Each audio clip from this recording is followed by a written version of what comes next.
আগামীতে যদি এই ধরনের কোনো ঘটনা ঘটে আমরা সম্মিলিতভাবে এটার প্রতিরোধ করব, আর প্রতিবাদ নয়। কোন সন্ত্রাসীদেরকে আমরা ন্যূনতম ছাড় দেব না। রামগঞ্জের আলোচিত যুবদল নেতাকে কুপিয়ে হত্যা চেষ্টা ও প্রজন্ম ৭১ দল নেতা সাদ্দাম হোসেনের উপর মাদক ব্যবসায়ী ও যুবলীগ ছাত্রলীগের সন্ত্রাসীদের অতর্কিত হামলার দৃষ্টান্তমূলক শাস্তির দাবিতে প্রতিবাদ সভা অনুষ্ঠিত হয়েছে। মঙ্গলবার সকাল ১১টায় উপজেলার কাঞ্চনপুর ইউনিয়নের চৌধুরী বাজারে এই প্রতিবাদ সভার আয়োজন করা হয়। ইউনিয়ন যুবদলের সাবেক সাধারণ সম্পাদক মোর্শেদ আলমের সভাপতিত্ব, ইউনিয়ন ছাত্রদলের সাবেক সভাপতি মাসুদ আলমের সঞ্চালনায় সভায় প্রধান অতিথি হিসেবে বক্তব্য রাখেন ১৮ সালে ধানের শীষ প্রতীকের প্রার্থী ও ১২ দলীয় জোটের মুখপাত্র শাহাদাত হোসেন সেলিম।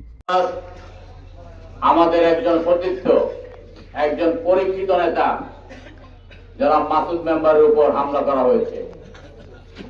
কোন মাসুদ মেম্বার?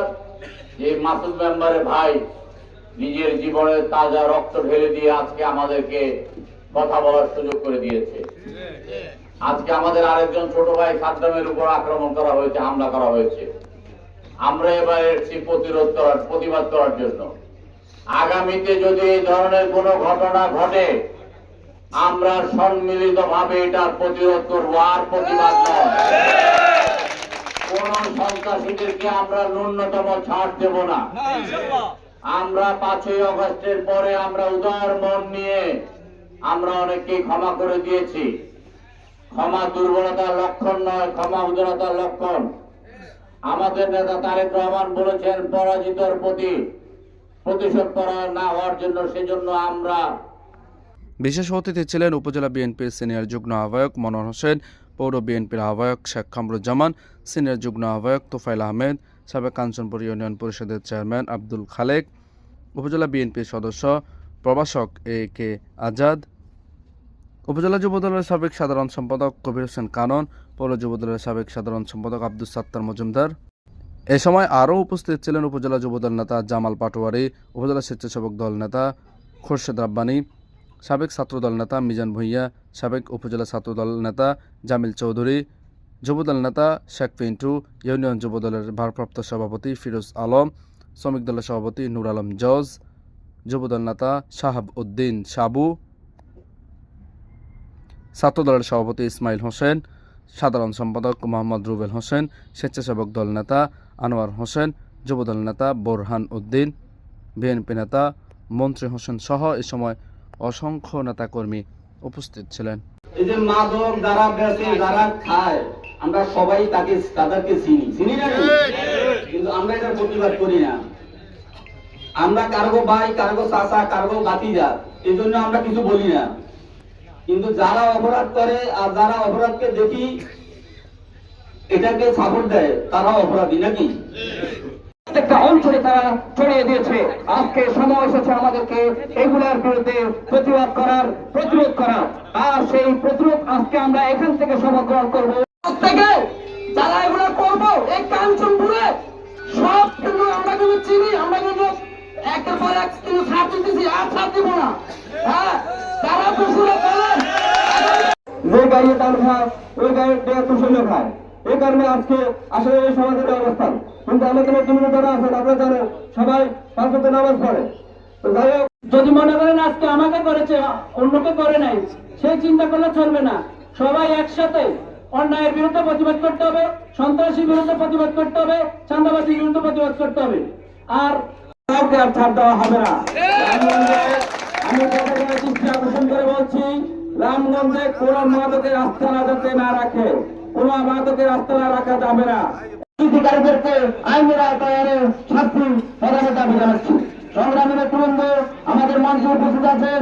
বাইকে যখন ঢাকাটা ছিল তখন সেলিম ভাই তার বর্ণনায় তার কোনো কিছু নেই, সে শুধু সন্ত্রাসী। আর এই সন্ত্রাসীদের বিরুদ্ধে আমাদের যুব দলের সংগ্রাম সবসময় অব্যাহত থাকবে। সে যদি সে যে দলের হোক সেটার ব্যাপারে আবার যদি আজকে মাসুদ মেম্বার উপর হামলা হয়েছে, এটা যদি আমরা প্রতিরোধ করতে না পারি, প্রতিবাদ করতে না পারি, কালকে আপনার হবে, পরশু আমার হবে। দূষিত আছে এই হামলার ইন্ধন যারা দিয়েছে তারাই আসলে অরিজিনাল দোষী। আমরা মনে করি প্রশাসনের কাছে দৃষ্টি আকর্ষণ করছি, এই হামলাকারীর সাথে যারা জড়িত এবং যারা ইন্ধন দিয়েছে তাদেরকে খুঁজে বের করতে হবে। বছর যে আওয়ামী সন্ত্রাসীরা অপকর্ম করেছে, এই ইউনিয়নে সন্ত্রাসী কর্মকাণ্ড করেছে, আমি নেতৃবৃন্দদেরকে বিশেষভাবে অনুরোধ করব, আপনারা তাদের তালিকা তৈরি করেন। এবং ছাত্ররা হামলা হয় নাই, পুরো ইউনিয়নে প্রত্যেকের উপরে হামলা হয়েছে। এই হামলার প্রতিবাদে আমরা অবশ্যই এক এবং ঐক্যবদ্ধ থাকবো এবং আমরা এই হামলার প্রতিবাদ তীব্র প্রতিবাদ জানাচ্ছি যেন দ্বিতীয়বার। এবং আপনারা সবাই সহযোগিতা করবেন। আমি যে একটা কথাই বলবো, গত 18 সালে নির্বাচন আমাদের মার্কা কি ধানের শীষ। গত 18 সালে নির্বাচনে ধানের শীষটা কার হাতে দিয়েছিল রামমন্ত্রী এবং মাদক ব্যবসায়ী এবং আওয়ামী যুবলীগ এবং ছাত্রলীগ কর্তৃক এই হামলার আজকের এই প্রতিবাদ সভা থেকে আমরা তীব্র নিন্দা জ্ঞাপন করছি। এর পূর্বে এক সপ্তাহ পূর্বে আমাদের মাত্র ইউনিয়নের নবগঠিত প্রজন্ম 71-এর সহসাংগঠনিক সম্পাদক মোহাম্মদ সত্তার হোসেনের উপর হামলা হয়েছে। যদি আসলে আপনাদের উদ্দেশ্যে আমার বলা, দৃঢ়ভাবে শপথ গ্রহণ করতে হবে আগামী দিনে এই ধরনের। আজকে যে হামলাটা, এটা কোনো রাজনৈতিক হামলা নয়, এটা রাজনৈতিক অবস্থার পাশাপাশি এলাকার মাদক বিক্রি সহ বিভিন্ন স্বার্থ সংশ্লিষ্ট বিষয়ে তার উপর হামলা হয়েছে। এই হামলাটার প্রতিবাদ করা শুধু বিএনপি সহ আমাদের দায়িত্ব নয়, এই হামলার প্রতিবাদ করা এই এলাকার সাধারণ মানুষ সহ শান্তিপ্রিয় সকল মানুষের। আপনারা যদি থেকে এই প্রতিবাদ সভা থেকে আমরা এটার প্রতিবাদ, তীব্র প্রতিবাদ জানাই। আমরা যারা এই এলাকায় মাদকের এই স্বর্গরাজ্য তৈরি করেছে, আজকে আমি এই এলাকায় যে সমস্ত নেতৃবৃন্দ আছে তাদের প্রতি আমার অনুরোধ থাকবে, যারা যারা এই মাদকের সাথে জড়িত, মাদক ব্যবসার সাথে জড়িত, তাদেরকে প্রতিরোধ করার জন্য আপনারা